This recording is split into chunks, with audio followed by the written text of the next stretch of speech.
নমস্কার। আজ লিটারেচার লাভার্সে আপনারা শুনবেন গল্প প্রিয় মন খারাপ। বাইরে ঝমঝম করে বৃষ্টি হচ্ছে। পূজারিনী একা দাঁড়িয়ে অফিসে। আজ ওর একটু বেশি কাজের চাপ থাকায় ওকে ওভারটাইম করতে হয়। অফিস শেষ হয় 6টা নাগাদ। এখন বাজে প্রায় 8:15। এই বৃষ্টিতে সে বেরোতে পারছে না। কি করবে কিছুই বুঝে উঠতে পারছে না। এদিকে যদি আরো লেট করে তাহলে ট্রেনটাও মিস করবে।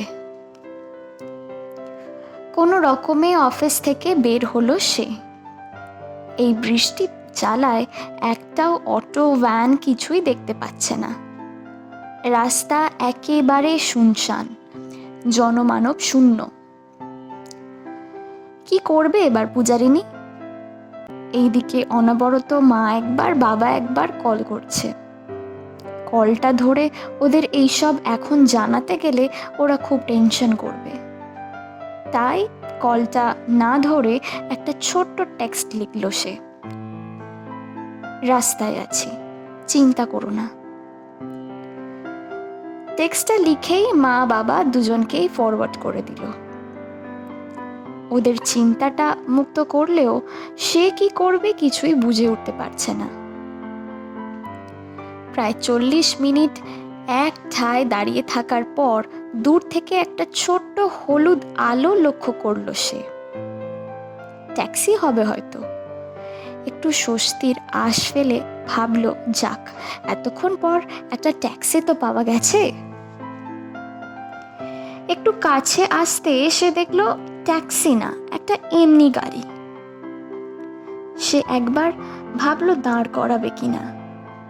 তারপর মুহূর্তেই বেশি কিছু না ভেবে হাত দেখিয়ে সেটা থামাবার চেষ্টা করলো, কারণ তার কাছে আর কোনো উপায় ছিল না।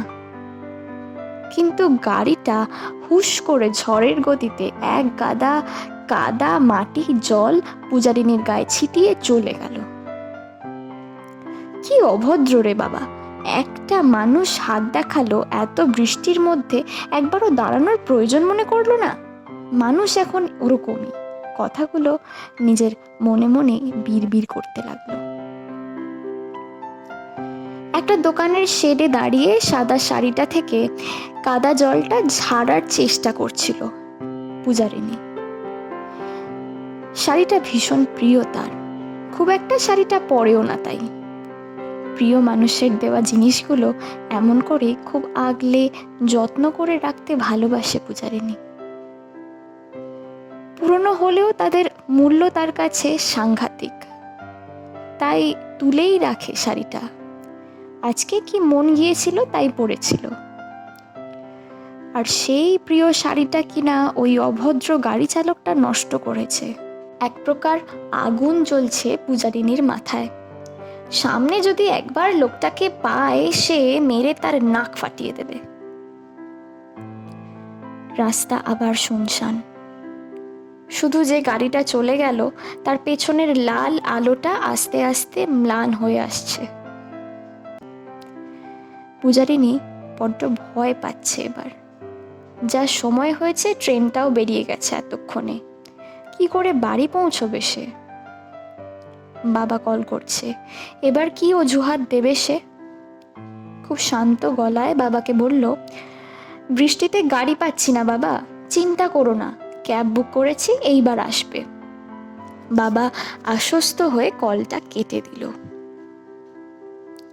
কিন্তু এই বৃষ্টিতে নেটওয়ার্ক পাচ্ছে না, তারপর তার ডেলি নেট প্যাকটাও শেষ, ক্যাব বুক করতেও পারছে না, মহা ঝামেলায় পড়েছে। হঠাৎ লক্ষ্য করলো দূরে ম্লান হয়ে যাওয়া লাল আলোটা কেমন চকচক করছে। আরে, গাড়িটা কি ব্যাক করছে নাকি? ধুর, এলেও উঠবো না ওই গাড়িতে। বাজে পচা লোক একটা অমানুষের মতো গাড়িটা নিয়ে চলে গেল, দাঁড়ালো না একবারও। উঠবই না, পূজারিনী মনে মনে বলল। সাদা গাড়িটা ঘুরিয়ে ঠিক পূজারিনীর সামনে এসে দাঁড়ালো। বৃষ্টির জন্যে কালো কাঁচে ছিটে ছিটে জল, কিছুই দেখা যাচ্ছে না। পূজারিনী আর চোখে একবার তাকালো গাড়িটার দিকে, তারপর মুখ ফিরিয়ে নিল। বুকটা দূর দূর করছে পূজারিনীর। লোকটা কি চায় রে বাবা? শুনশান রাস্তা, একটাও লোক নেই। পূজারিনী সত্যিই এবার একটু ভয় পেল। চলে গিয়েও আবার ফিরে এলো কেন গাড়িটা? কি মতলব লোকটার? পূজারিনী যে জায়গাটাতে দাঁড়িয়েছিল সেখান থেকে গাড়িটাকে এড়িয়ে একটু আগে গিয়ে দাঁড়ালো। ও বাবা, গাড়িটাও এগিয়ে সেই তার সামনেই দাঁড়ালো। আরে কি অদ্ভুত, চায়টা কি রে বাবা? পূজারিনী ভাবলো। সে আবারও পেছনের দিকে নিজের জায়গায় গিয়ে দাঁড়ালো। গাড়িটা আবারও সেই একইভাবে তার সামনে গিয়ে দাঁড়ালো। লোকটা কি ওকে ফলো করছে নাকি? কি চায়টা কি? পূজারিনী খুব ভয় করতে লাগলো। থানায় একটা কল করবে সে ভাবলো একবার। যেমন ভাবা তেমনি কাজ। ফোনটা বার করেই সে সবে মাত্র 100 ডায়াল করতে যাবে, কালো কাঁচটা নামিয়ে খুব চেনা গলায় কেউ একজন ডাকলো, পূজারিনী। গলাটা পেয়ে সঙ্গে সঙ্গে পূজারিনী ফোন থেকে মুখটা তুলে সামনে সাদা গাড়ির ড্রাইভিং সিটটার দিকে চোখ যেতেই দেখলো পরনে নীল পাঞ্জাবি, চোখে হ্যারি পটার স্টাইল চশমা, যার কাঁচটা আধো আধো বৃষ্টির ঝাপটায় ভিজে গেছে, স্টিয়ারিং হাতে ধৃত। পূজারিনী কিছুক্ষণের জন্য দাঁড়িয়ে রইল। তার এতক্ষণের অস্থিরতা, ভয়, কথা সব কেমন শান্ত ঝর্ণা হয়ে বয়ে গেল। দুফোঁটা জল অজান্তেই কেমন পূজারিনীর চোখ থেকে বেরিয়ে বৃষ্টির সাথে মিশে গেল। যেন মনে হচ্ছে হঠাৎই এক আকাশ, অভিমান ভরা আকাশে ঝমঝম করে বৃষ্টি নেমেছে। আলতো হাতে সেটা মুছে নিজেকে স্বাভাবিক করার চেষ্টা করে খুব আস্তে করে পূজারিনী বলল, ধৃত, তুই এখানে? এতক্ষণ ধৃত চুপ করে শুধু পূজারিনীর দিকে দেখছিল, একটাও কথা বলেনি। খুব যত্ন করে পূজারিনীর পরনের শাড়িটা লক্ষ্য করছিল। কেমন যেন স্বপ্নের মতো দেখাচ্ছে পূজারিনীকে। এই সাদা শাড়িটা ধৃত অনেক খুঁজে পূজারিনীর জন্য নিজে পছন্দ করে এনেছিল, কিন্তু এই শাড়িটাতে তাকে দেখার সৌভাগ্য হয়নি। ধৃত নিশ্চুপ, কোনো কথা নেই ধৃতর মুখে। পূজারিনী আবারও আলতো স্বরে ধৃতকে ডাকলো, ধৃত, এই ধৃত, কি রে? হ্যাঁ হ্যাঁ বল, মানে বলো। তুই এখানে এত বৃষ্টিতে? ধৃত একটু স্বাভাবিক হওয়ার চেষ্টা করে বলল, হ্যাঁ, বাড়ি ফিরছি, আজ অফিস থেকে বেরোতে বড্ড লেট হয়ে গেছে। তা তুই এত রাতে কি করছিস? ভেতরে উঠে আয় আগে, পুরো তো ভিজে গেছিস। পূজারিনী একটু ইতস্তত বোধ করে বলল, না না তুই যা, আমি ক্যাবে করে চলে যাব। পাকামিটা কম কর, চুপচাপ উঠে আয় গাড়িতে। এত রাতে এমনিও ট্রেন বেরিয়ে গেছে, আর ক্যাব বুক করলেই কি এত সহজে বৃষ্টিতে আসবে নাকি? আর তাছাড়া টাওয়ার পাবে কি করে এত বৃষ্টিতে? আর আজ বুঝি ডেলি নেট প্যাকটা শেষ হয়নি এখনো? শেষের কথাটাতে একটু অবাক হয়েছিল পূজারিনী। ধৃতর এখনো মনে আছে পূজারিনীর ব্যাড হ্যাবিটসগুলো? কি বলবে পূজারিনী, এমন করে ধৃত ওকে বকে দিল, ও আর কিছুই বলতে পারল না, বাধ্য মেয়ের মতো গাড়িতে উঠে গেল। ইস, শাড়িটা পুরো ভিজে গেছে, ঠান্ডা লেগে যাবে তো তোর। পূজারিনী জানলার দিকে মুখটা ফিরিয়ে বলল, অত চিন্তা তোকে করতে হবে না। ধৃত আর কিছুই বলল না, শুধু জিজ্ঞেস করলো, কিছু খেয়েছিস? পূজারিনীর চোখের কোণে জল, জলটা মুছতে মুছতে বলল, বাড়ি গিয়ে খেয়ে নেব। আজ 5 বছর পর আবার তারা মুখোমুখি। একটা সময় ছিল দুজনের মধ্যে যখন তারা একটা কোয়ালিটি টাইম কাটিয়েছে। কোনো একজনের শরীর খারাপ হলে আর একজন খুব অনায়াসেই টের পেত।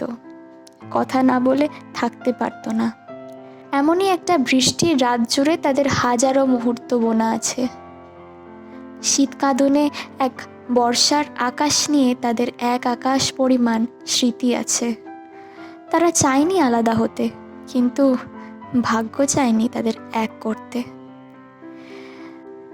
শেষ অবধি থেকে যাওয়া লড়াইটাতে তারা হেরে গেছে দুজনেই। তারা নিজেদের সোলমেট বলে পরিচয় দিত। তাই জন্যই হয়তো আজ 5টা বছর পরেও হঠাৎ আজকের দিনেই পূজারিনীর ধৃতর গিফট করা সাদা শাড়ি নীল ব্লাউজটাতে এবং ধৃত পূজারিনীর উপহার দেওয়া নীল পাঞ্জাবি এবং সাদা প্যান্টটাতে এত কোইন্সিডেন্স কি সত্যিই সম্ভব? সত্যিই মনের মিল থাকলে আলাদা করে কাপল গোলস করে জামা কাপড় মিলিয়ে মিলিয়ে পরবার দরকার পড়ে না।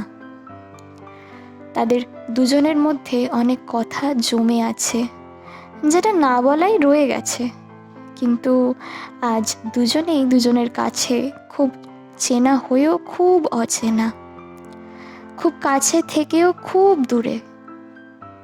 যারা ভাগ্যে থাকে না তাদের সাথে পরিচয় না হলে কি খুব ক্ষতি হতো? তাদের ভালোবাসাটা পিওর হলেও তারা বাস্তবতার কাছে হেরে গেছে। চাইলেই তো আর সব কিছু পাওয়া যায় না, তেমনি চেয়েও তারা সম্পর্কটার একটা নাম দিতে পারেনি। পূজারিনী একবার ধৃতর দিকে তাকালো। চোখের চশমাটা পরে ছেলেটাকে কেমন বড় বড় দেখাচ্ছে। দুজোড়া চোখের আড়ালে সেই মায়া এখনো কেমন ফুটে উঠেছে। পূজারিনী লক্ষ্য করলো বাঁ হাতের ঘড়িটা পূজারিনী দিয়েছিল আর বলেছিল কখনো খুলবি না কিন্তু। সত্যি আজও সেটা কেমন নিয়ম করে পড়ে আছে ধৃত। মুচকি হেসে জানলা দিয়ে বাইরে তাকালো পূজারিনী। ধৃত একবার পূজারিনীর দিকে তাকালো, তারপর জানলাটা আলতো করে নামিয়ে দিল। পূজারিনী বৃষ্টির পরের মুহূর্তটা খুব ভালোবাসে, সেটা জানে ধৃত। ওদের দুজনের কথা ছিল এমনই একটা বৃষ্টির মুহূর্তে একসাথে ভিজবে, কিন্তু কিছু কল্পনা কল্পনাই থেকে যায়, বাস্তবতাতে তাদের কোনো ঠাঁই হয় না। ধৃতর চোখের কোণে চকচক করছে 2 ফোঁটা জল। আলতো করে সে বলল, বিয়ে করেছি, 6 মাস হলো। পূজারিনী জানলার বাইরের দিকে মুখটা বার করেই রেখেই এক ফালি হাসি দিয়ে বলল, জানি। হাত বাড়িয়ে এফএমটা অন করতেই ব্যাকগ্রাউন্ডে একটা গান বেজে উঠল। ধরো যদি হঠাৎ সন্ধে তোমার দেখা আমার সঙ্গে, মুখোমুখি আমরা দুজন, মাঝখানে অনেক বারণ।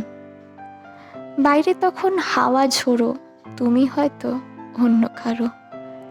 তবু একবার বলবো সেদিন, আজ জানে কি জেদ না করো। ধরো যদি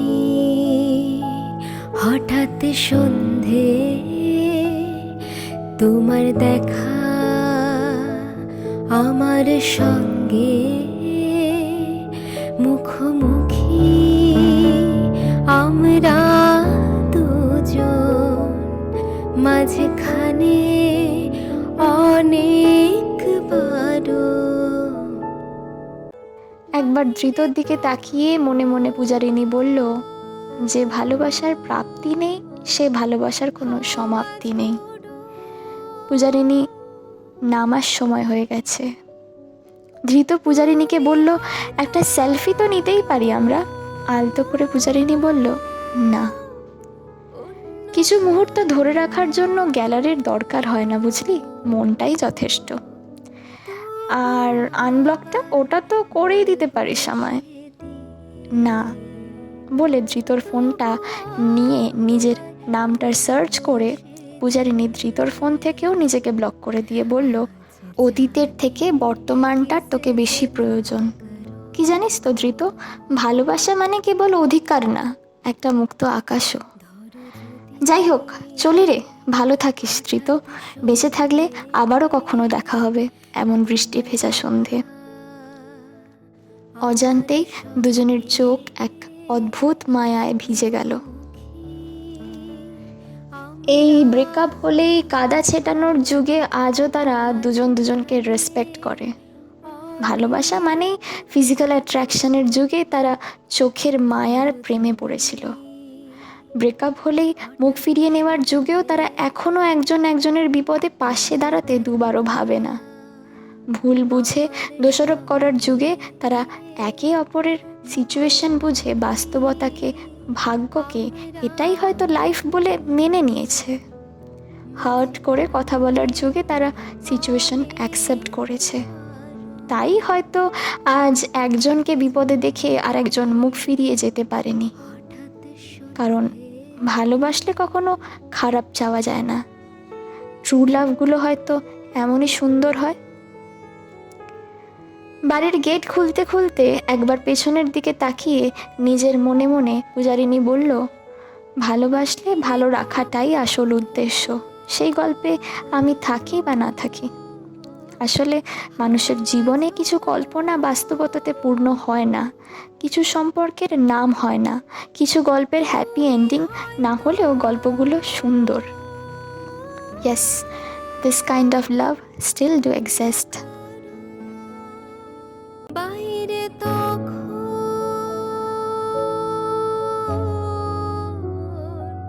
হাওয়া ঝোড়ো,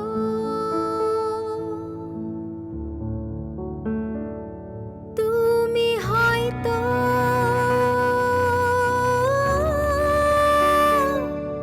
অন্য কারো,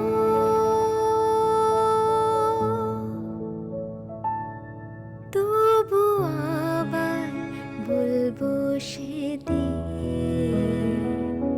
তবু আবার বলবো সেদিন। आज जाने किस इतना करो।